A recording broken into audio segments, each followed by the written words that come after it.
तो चलो फिर तांडव शुरू करते हैं। एपिसोड के स्टार्ट में बाहर का वर्ल्ड दिखाया जाता है जहां पर एलिस मासूमियत से सो रही होती है और उसके ड्रीम वर्ल्ड में लिन जो करना चाहता था वो उसने कर दिया है। एलिस के ड्रीम वर्ल्ड से बाहर निकलने के बाद लिन अपने बॉडी को स्ट्रेच करते हुए स्माइल कर कहने लगता है, मैंने बिल्कुल भी एक्सपेक्ट नहीं किया था कि इस काम के प्रोसेस में मैं इतना ज्यादा टायर्ड हो जाऊंगा। लिन बैठते हुए मुस्कुराकर एलिस को देखते हुए कहने लगता है कि अब से तुम्हें कोई भी स्वाट सेंट नहीं बुलाएगा। दिन के समय में लिन के ट्राइब के बाहर का सीन दिखाया जाता है जिसमें से एक टेंट के अंदर में काफी ज्यादा फल फ्रूट और मीट और खाने का सामान रखा हुआ है और उसे देते हुए एक बंदा पीछे से बोलने लगता है कि तुम्हें इन्हें खा लेना चाहिए क्योंकि गॉड ने जो तुम्हें मिशन दिया है उसके लिए तुम्हें बहुत ज्यादा एनर्जी की जरूरत है। गॉड के मिशन की बातों को सुनने के बाद एलिस बहुत ज्यादा एक्साइटेड हो जाती है और अपने घुट्टों पर आकर लिन के कपड़ों को पकड़ते हुए बोलने लगती है कि आखिर तुम्हें गॉड के मिशन के बारे में कैसे पता चला। लेकिन वो इस बात पे श्योर भी नहीं होती क्या सचमुच में लिन ही है वो मैसेंजर जो गॉड के द्वारा भेजा गया है। और वो लिन से पूछने लगती है,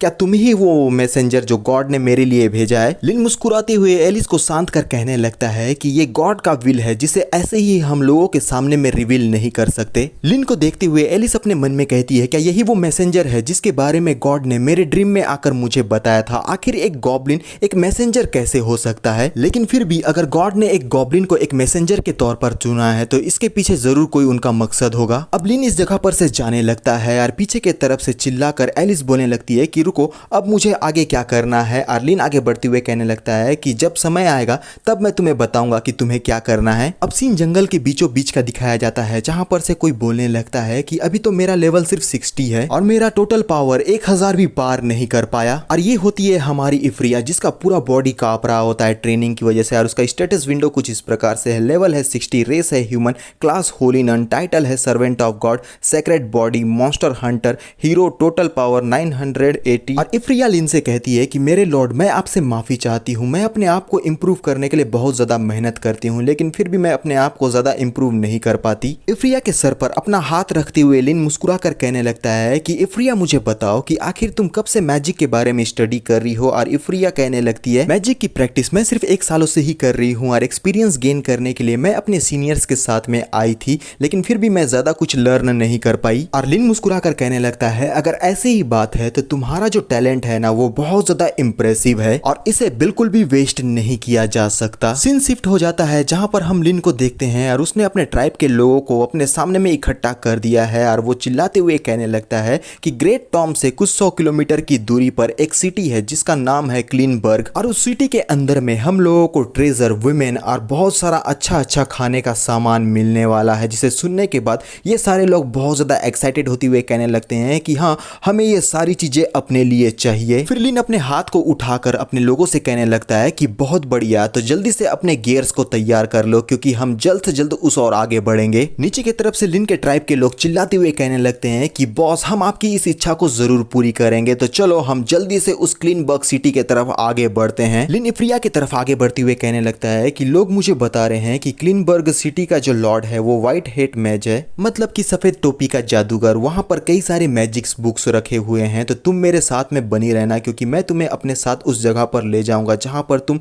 मैजिक्स के बारे में कई सारी चीजों को अच्छी तरीके से स्टडी कर सकती हो। इस बातों को सुनने के बाद इफ्रिया खुश हो जाती है और लिन के सामने में झुकते हुए बोलने लगती है कि इन सारी चीजों के लिए मैं आपकी हमेशा आभारी रहूंगी मेरे ग्रेट लॉर्ड। साइड की तरफ से एक फीमेल एंट्री लेती हुए लिन से कहती है कि क्लीनबर्ग, क्या हम लोग उन लोगों का खात्मा करने के लिए वहां पे जा रहे हैं। लिन और इफ्रिया इस फीमेल की आवाज को सुनकर इसके तरफ में अब देखने लगते हैं और ये होती है हमारी स्वाट सेंट एलिस, जिसे अब हम लोग स्वाट सेंट तो बिल्कुल भी नहीं बुलाएंगे लेकिन ये दिख बहुत ही कमाल की रही है। इसका गेटअप ऐसा लगता है जैसे कि साक्षात ड्रैगन मदर की बेटी इस जगह पर आ चुकी है। लिन एलिस को देखकर मुस्कुराते हुए कहने लगता है, तो क्या तुमने इस काम के लिए अपने आप को पूरी तरीके से तैयार कर लिया है। एलिस लिन और इफ्रिया को क्रॉस करके आगे बढ़ते हुए कहने लगती है कि ये गॉड का मिशन है इसलिए मैंने अपने आप को पूरी तरीके से तैयार कर लिया है और पीछे हटने का तो सवाल ही नहीं उठता। इन कमीने डीमंस की वजह से मेरा 10 साल बहुत ज्यादा पेन में गुजरा है, इस वजह से अब इन सारे लोगों को मिलकर इसका भुगतान तो करना ही होगा और उसका भुगतान होगा इन लोगों की जिंदगी को खत्म करने से। और इन सारी बातों को बोलती हुए एलिस पूरी तरीके से सीरियस है यार। ये जितने भी ह्यूमंस है अब वो उसकी नजर में डीमंस बन चुके हैं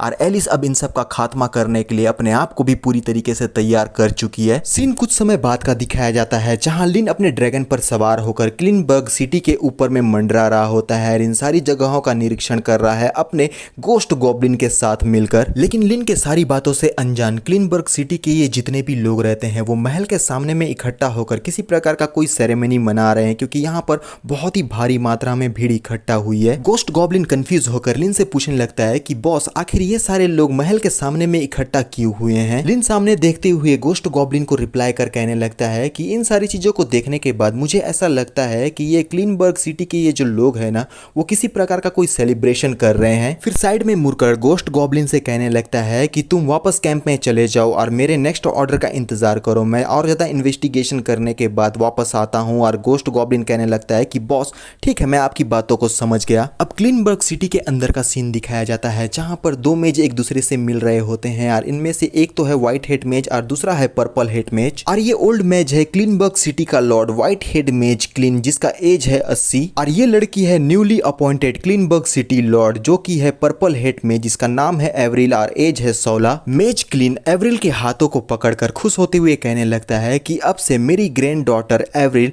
न्यू लॉर्ड होगी क्लीनबर्ग टाउन की, जो कि इतिहास की सबसे यंगेस्ट फीमेल सिटी लॉर्ड कहलाएगी। इतना बकवास भाषण सुनने के बाद आम जनता पूरी तरीके से पागल हो जाती है और चिल्लाते हुए बोलने लगती है कि long live city lord Avril, ये हमारे लिए ऑनर की बात है कि हम क्लीन फैमिली के द्वारा प्रोटेक्ट किए जाएंगे। पकाऊ भाषण और बकवास चेयरिंग को सुनने के बाद एवरिल बहुत ज्यादा खुश होकर मुस्कुराते हुए कहने लगती है कि आप सबके प्यार के लिए बहुत बहुत शुक्रिया, मैं अपने ग्रैंडफादर से और ज्यादा बेहतर करने का पूरा कोशिश करूंगी और आप सभी की जिंदगी को एक हैप्पी लाइफ की तरफ आगे ले जाऊंगी। और साथ ही मैं आप सभी लोगों से ये वादा करना चाहती हूँ कि जिस प्रकार से स्वार्डसेंड ने होली ऑफिस के नाम को पूरी तरीके से मिट्टी में मिला दिया था, मैं वो सारी चीजों को बिल्कुल भी नहीं होने दूंगी और हर किसी के लिए एक बेटर लाइफ को प्रिपेयर करूंगी। इन सारी बातों के साथ साथ मैं कुछ और बातें भी आप लोगों को बताना चाहती हूँ कि मुझे अपने इंटरनल सोर्सेज से कुछ बातें पता चली है, जैसे कि स्वार्डसेंड हमारे ही सिटी के आसपास में देखी गई है। अगर किसी को भी वो मिल जाती है तो वो इमीडिएटली हम लोगों को इसके बारे में रिपोर्ट करे,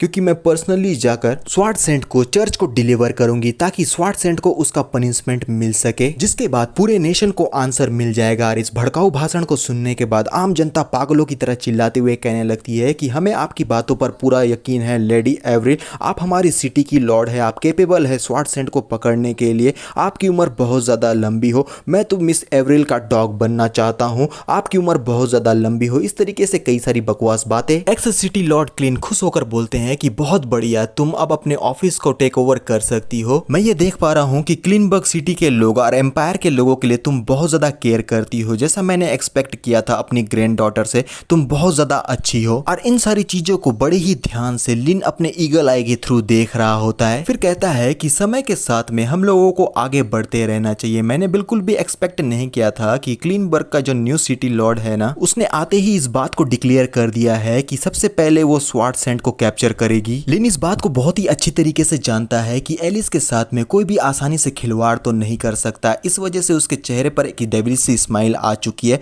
और फिर वो बोलता है कि ये तो बहुत ही परफेक्ट है, क्योंकि बहुत जल्द तुम उसका सामना करने वाली हो। अपनी इन्वेस्टिगेशन को कंप्लीट करने के बाद लिन अपने साथियों के पास में दोबारा आ जाता है, जिसे अपने सपने में देखने के बाद उसके जो बाकी के ये साथी रहते हैं वो बोलते हैं कि देखो हमारे बॉस वापस आ चुके हैं। अब मेरे को ये तो याद नहीं है कि ये हमारी कसाना है या फिर कोई और, लेकिन ये एक एल्फ है। वो कहने लगती है कि बॉस आखिर वहाँ का सिचुएशन कैसा है, क्या हम लोगों को जाकर उस पर अटैक कर देना चाहिए। और ड्रैगन पर सवार होकर लिन ऊपर से बोलने लगता है कि पूरी सिटी में लगभग 6000 सोल्जर्स मौजूद है, लेकिन ज्यादातर जो सोल्जर्स है वो कैसल के तरफ में कॉन्सेंट्रेट कर रहे हैं, जिस वजह से उनका डिफेंस बहुत ही बुरी तरीके से लो हो चुका है। और ये हमारे लिए एक ग्रेट अपॉर्चुनिटी हो सकता है जहां पर हम धाबा बोलकर उसे सीज कर सकते हैं। और बिना टाइम गवाए ये सारे लोग एक ही बार में अटैक करने के लिए तेजी की रफ्तार से आगे बढ़ना शुरू कर दिए हैं। और ऊपर की तरफ से लिन गॉब्लिन बर्जर्क से कहने लगता है कि गॉब्लिन बर्जर्क जल्दी से जाओ और उस गेट को पूरी तरीके से डिस्ट्रॉय कर दो। और नीचे की तरफ से गॉब्लिन बर्जर्क बोलने लगता है कि ठीक है बॉस, मैं आपकी बातों को समझ गया।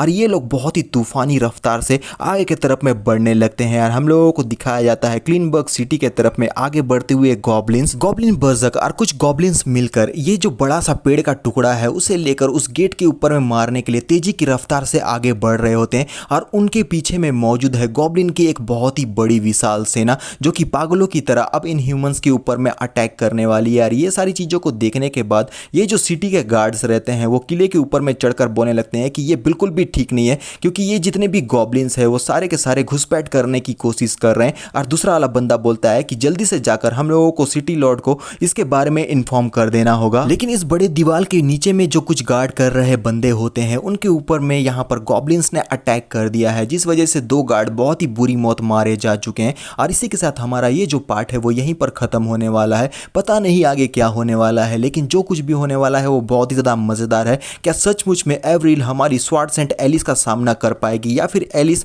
उसका बहुत ही बुरी तरीके से खात्मा कर देगी? लेकिन जो भी होगा बहुत ही मज़ेदार होने वाला है। अभी के लिए बस इतना ही, तो मिलते हैं नेक्स्ट पार्ट में। तो बाय।